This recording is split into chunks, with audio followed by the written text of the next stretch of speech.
like my parents always kind of talked about money, and it's really in my mindset of everything, of being conscious of like, is this going to cost a lot of money?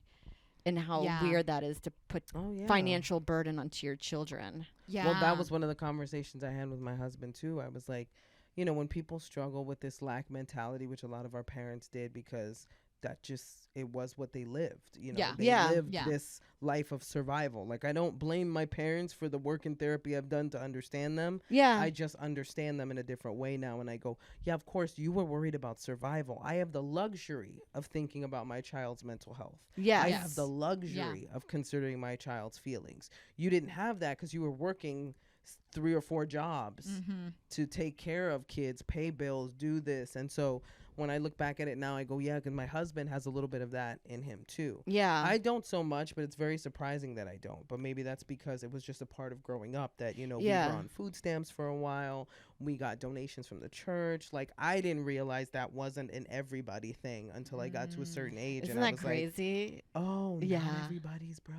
Yeah. It was just my family for this short period of time. And when people hear like, oh, food stamps and this, they always think like, oh, your family was mooching off the government. No, my mom still had about 3 jobs. Yeah.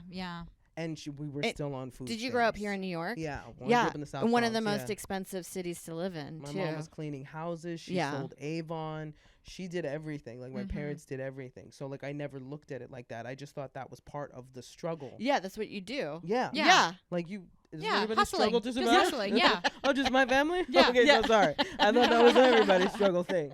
Yeah, and then one day you're at the store and you're like, I can't afford these nuts. And you're like, where did this come from? It's $20. These nuts.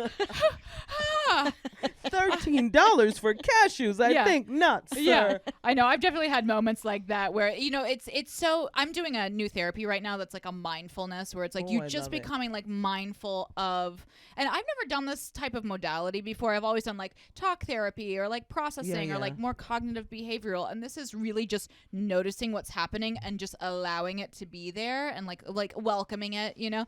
And it's kind of nice in a way that you're like, oh, I don't need to do anything about it. I just need to notice that it's there and know that it's there and know that I just freaked out about nuts that were $13. Yeah.